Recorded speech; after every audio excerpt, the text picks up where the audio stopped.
दोस्तों नमस्कार।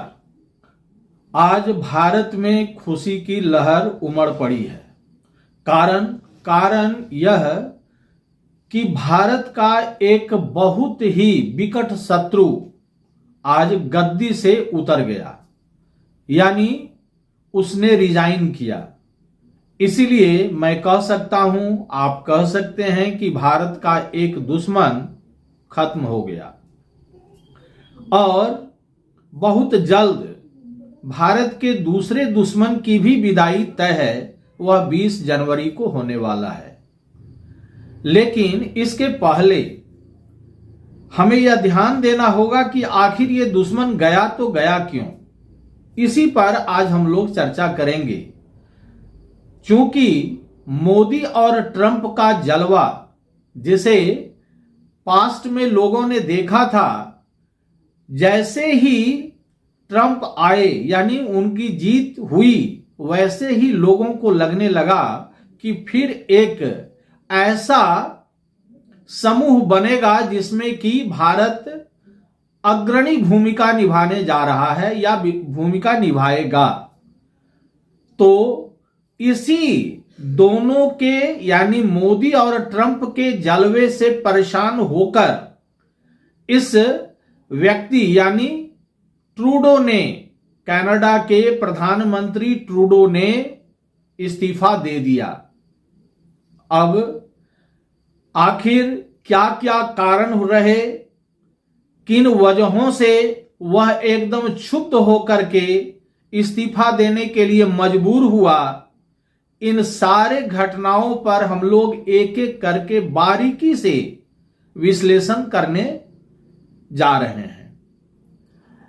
अब इसके पहले कि हम लोग इसे विश्लेषित करें, आपसे आग्रह है कि इस चैनल को आप सब्सक्राइब करें और यदि यह वीडियो आपको अच्छा लगे तो इसे लाइक जरूर से जरूर करें और हां, शेयर भी करें और कमेंट सेक्शन में जाकर यह वीडियो अच्छा लगा अथवा नहीं लगा जरूर मुझे बताएं।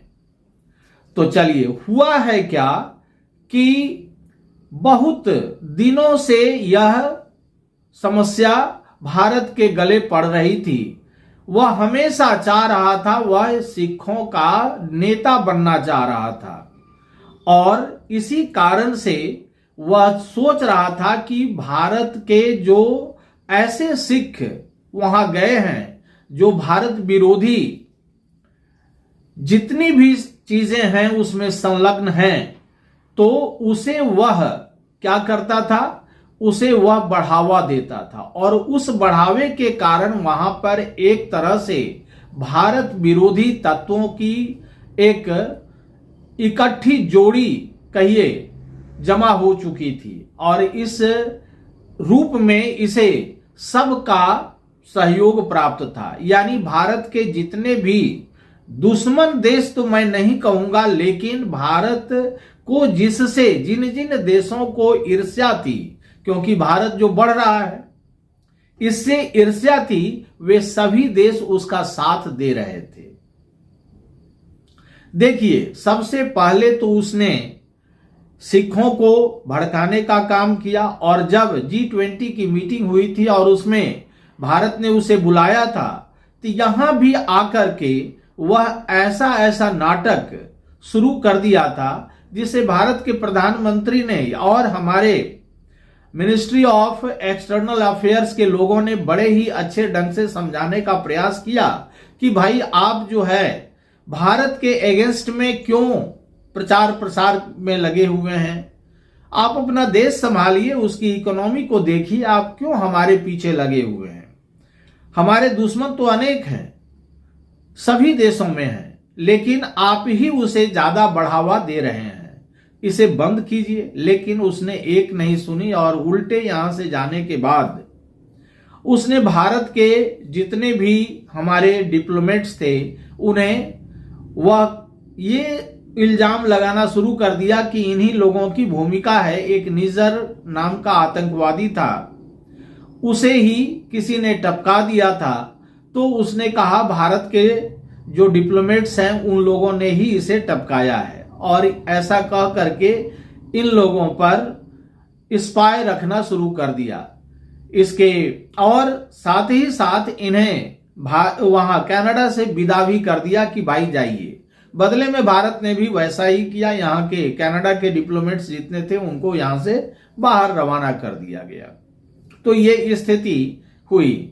अब धीरे धीरे हुआ क्या, आप जानते हैं कि आर्थिक स्थिति सबकी, माने कहा जाता है ना कि बाप बड़ा ना भैया, सबसे बड़ा रुपया। तो रुपया, आर्थिक स्थिति आपकी यदि कमजोर होती है तो इसके बाद फिर कोई भी आपको सहयोग या सहायता देने वाला नहीं मिलता है। इन्फ्लेशन की रेट बढ़ी, बेरोजगारी बढ़ी, महंगाई बढ़ी, सब कुछ एकदम होता रहा। उसमें बहुत खास भूमिका भारत की भी रही। भारत ने बहुत वीजा को कैंसिल किया। यहाँ के जो छात्र जाते थे वहां पढ़ने के लिए, उसे मनाही किया गया कि दूसरे देशों में जाकर के पढ़ाई किया जाए, कनाडा नहीं जाया जाए। तो इस प्रकार से उसकी आमदनी भी घटती गई। ऐसा मैं नहीं कहूंगा कि भारत के कारण ही उसकी आमदनी घटी, लेकिन घटी, कुछ न कुछ प्रभावित हुआ वो। लेकिन वह अपने अंदरूनी मामलों में वह अपना यानी समस्याओं पर वह नजर नहीं रखा। केवल और केवल उसके दिमाग में यह चल रहा था कि भारत को कैसे हम बदनाम करें। और ये देखिए, बदनाम करने के लिए उसने तो सोचा ही था कि उसके और भी जो सहयोगी हैं उसे साथ देंगे, साथ दिए भी, इसमें नो डाउट है। सबसे पहले तो वह अपने अब्बाजान के पास गया, यानी अमेरिका के पास गया। अमेरिका, देखिए, यह जो इसके पहले जो स्थिति थी अमेरिकन की, उसमें क्या हुआ था कि अभी जो जो बाइडन हैं, तो जो बाइडन साहब सोरोस के साथ मिलकर के भारत में रिजीम चेंज करना चाह रहे थे। इसके पीछे बहुत बड़ी चीजें हैं, आप लोगों को मैं बार बार बता चुका हूं कि देखिए, यहां भारत जो इस प्रकार से विकास कर रहा है डिफेंस के क्षेत्र में, इंफ्रास्ट्रक्चर के क्षेत्र में, इसकी इकोनॉमी जो बढ़ रही है, वह सभी क्षेत्रों में यह जो विकास के चरमोत्कर्ष पर पहुंचने के लिए लालायित है भारत। आज वो चाह रहा है कि 2047 में हम विश्व की डेवलप्ड कंट्रीज के पैरेलल हो जाएं। तो इस प्रकार से एक विजन है इस सरकार के पास। तो इस विजन से डर करके उन लोगों ने सोचा कि ऐसी स्थिति यदि होगी तो भारत तो आगे आने वाले समय में डिफेंस के क्षेत्र में ही नहीं, सभी क्षेत्रों में वह अग्रणी भूमिका निभाने जा रहा है वर्ल्ड के प्लेटफॉर्म पर। तो इससे सशंकित हुए लोग, और उसमें खास करके सबसे ज्यादा सशंकित कौन था? सबसे ज्यादा सशंकित था अमेरिका। ऐसे चीन तो है ही, चीन तो हमारा जानी दुश्मन है ही, इसमें नो डाउट। लेकिन अमेरिका यदि कूदेगा इस युद्ध में तो बड़ा मुश्किल हो जाता है, क्योंकि मैंने कल ही वीडियो में कहा था कि अमेरिका की न दोस्ती अच्छी है न दुश्मनी अच्छी है। दोस्ती भी अच्छी नहीं है। दोस्ती में वो क्या करेगा, वह आपको दबा देगा, और दुश्मनी में और ज्यादा दबाएगा। तो दोनों स्थिति में हमारी भलाई नहीं है। तो उसे टाटा बाय बाय करके रखना ही, हेलो हाउ आर यू का रिलेशन रखा जाए। तो ये हमारे डिप्लोमेट्स अच्छे ढंग से कर रहे हैं, इसमें नो डाउट है।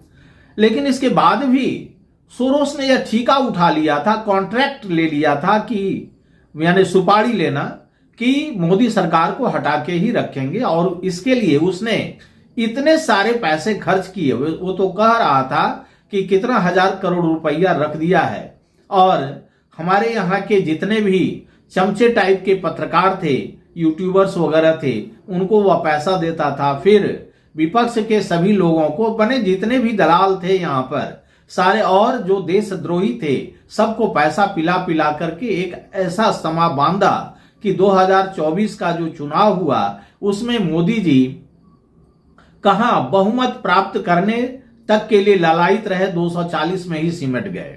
इसका कारण जॉर्ज सोरोस ही था। और जॉर्ज सोरोस और बाइडेन, अभी हाल ही में बाइडेन साहब ने क्या किया, उसे माने सर्वोच्च पुरस्कार जो मिलता है, जैसे भारत रत्न हमारे यहाँ है, वैसे ही अमेरिका का सर्वोच्च पुरस्कार उसे दिया गया। इसके लिए कौन सा रिवार्ड इसको मिला? ये कि आपने रेजिम चेंज करने के लिए भरसक प्रयास किया। हालांकि आप असफल रहे, लेकिन बहुत बड़ी उपलब्धि हुई। उसी के उपलक्ष्य में उन्हें पुरस्कार भी दिया गया, नो डाउट। तो इस प्रकार से जब ट्रंप साहब का आगमन हुआ तो ट्रंप साहब ने सबसे पहले कनाडा पर चोट मारी। क्या मारी चोट? कि कहा कि आप एक काम करो, 51वां देश बन जाओ, यानी 51, है ना, देश नहीं, सॉरी, राज्य आप बन जाइए और हम आपको अच्छे ढंग से मिला लेंगे, टैरिफ वगैरह की कहीं कोई झंझट नहीं रहेगी, सब कुछ सब समाप्त हो जाएगा। इससे चिढ़ गया कनाडा। लेकिन चिढ़ने से भी क्या होगा, यह तो अगले राष्ट्रपति हैं, 20 तारीख को शपथ लेने वाले हैं, वे कुछ न कुछ करते, इसमें दो राय नहीं है। उसके साथ ही साथ उनके सहयोगी एलन मस्क ने भी कहा कि ये 2025 में नहीं रहेंगे, 2025 में जाएंगे ही, यानी जस्टिन ट्रूडो जाएंगे ही, इनका जाना तय है। हुआ था क्या कि ये इनकी जो 170 के लगभग जो है इनको मिलना चाहिए था, जितना वह बहुमत के लिए, उसमें इनको कुछ सीटें कम थी। तो एक सहयोगी दल, वो भी सिख समर्थक ही हैं, उन्होंने इन्हें सहायता दिया था, कोऑपरेशन किया था, इनको सहयोग दिया था और ये सरकार चला रहे थे। लेकिन जब उन्हें लगा कि ये तो सिख वोट पर यही कुंडली मार के बैठने जा रहे हैं और उनको गेट आउट कर देंगे, तो उन्होंने क्या किया, सिरे से इनका अपना जो सहयोग था, अपना जो सपोर्ट था, उसे वापस ले लिया। फिर भी बाहरी सपोर्ट से ये किसी प्रकार से सरकार चला रहे थे। लेकिन अब लोगों को लगने लगा कि नहीं भाई, ये अब अति कर रहे हैं। तो और भी जितने भी लोग थे उन लोगों ने दबाव डालना शुरू किया कि भाई आप रिजाइन कीजिए, क्योंकि रेट ऑफ इन्फ्लेशन इतना बढ़ गया है और साथ ही साथ बेरोजगारी भी बढ़ी हुई है, महंगाई बढ़ी हुई है, सारी चीजें अस्त व्यस्त हो गई है। इकोनॉमिक हालात इतने बद से बदतर हो गए हैं कि अब आप यदि कंटिन्यू करते हैं तो देश रसातल में जाने के लिए बाध्य हो जाएगा और हम लोग भी साथ छोड़ने के लिए बाध्य हो जाएंगे। तो अंततोगत्वा ही रिजाइंड, उन्होंने रिजाइन करना पसंद किया और उन्होंने रिजाइन किया। आप देखेंगे इतना अच्छा, मैंने वहां पर लोगों का हुजूम जो वहां था, जो एड्रेस कर रहे थे, उस एड्रेसिंग में जैसे ही उन्होंने कहा कि हम रिजाइन करने जा रहे हैं, तो वैसे ही लोग खुशी से झूम उठे, पागल हो उठे कि यह बहुत अच्छा चीज है। सोचिए कि यदि आप कहते हैं, इन्होंने इमोशनल कार्ड खेलने की कोशिश की थी, लेकिन इस पर कोई प्रभाव नहीं पड़ा लोगों पर और वे उल्टे खुशी से झूम उठे कि ये बंदा जा रहा है। तो इस प्रकार से ये स्थिति थी। लोगों का, बहुत से लोगों का कहना है कि मोदी से इसने पंगा लिया। मोदी से कहना ठीक नहीं है, भारत से इसने पंगा लिया और भारत से पंगा लेने के कारण ही इसकी ये स्थिति है। जैसे कि अभी पाकिस्तान और फिर बांग्लादेश अभी सामने में है। हालांकि बांग्लादेश को भारत अभी उस प्रकार से ट्रीट नहीं कर रहा है जैसे कि पाकिस्तान को करता है। पाकिस्तान के हाथ में तो कटोरा आ ही गया, दोनों हाथ में कटोरा आ गया है, यानी एक हाथ ही नहीं अब रहा। तो दोनों हाथ में कटोरा लेकर के दर दर की ठोकरें खा रहा है। दूसरी तरफ बांग्लादेश भी शायद उसी रास्ते पर जाने के लिए बाध्य है। अब देखिए, तो इसीलिए मैंने कहा कि यदि आप पंगा लेते हैं ऐसे देश से जो कि स्ट्रांग होता हुआ चला जा रहा है और आपकी स्थिति है कि ग्रास पर आप जो है यू आर जस्ट क्रीपिंग, तो उसको तो आपको मसल देगा वो। तो इसीलिए ये स्थिति नहीं है। अभी तो सोने पे सुहागा। और क्या हुआ कि मोदी जी के जो बेस्ट फ्रेंड जिसको कहा जाए, हालांकि डिप्लोमेसी में कोई और राजनीति में और खास करके जियोपॉलिटिकल जब सिचुएशन हो तो उसमें न कोई फ्रेंड होता है न कोई एनिमी होता है परमानेंट रूप से।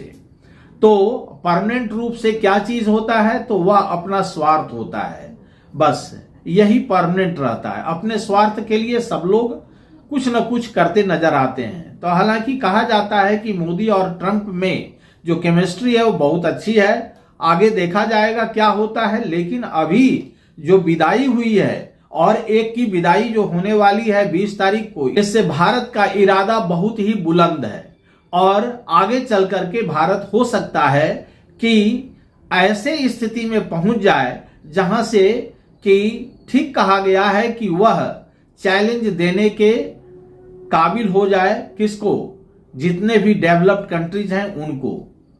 और जब ऐसा हो जाएगा तो फिर इन लोगों की आशंका सही साबित होगी कि भारत को आगे तुम लोगों ने बढ़ाया, इसी कारण भारत आज यहां पर पहुंचा। लेकिन भारत किसी के सहयोग से, मदद से नहीं पहुंचा है। भारत की इच्छा शक्ति, विल पावर के कारण, डिटर्मिनेशन के कारण वह आगे बढ़ा है, यहां तक आया है और 2047 में वह डेवलप्ड कंट्री के रूप में मान्यता प्राप्त करेगा, इसमें नो डाउट। तो इस वीडियो में इतना ही। यदि यह वीडियो आपको अच्छा लगे तो इसे लाइक करें, शेयर करें और कमेंट सेक्शन में जाकर मैं आपसे प्रार्थना करता हूं कि जरूर आप मुझे बतावें कि आपको यह वीडियो कैसा लगा। धन्यवाद।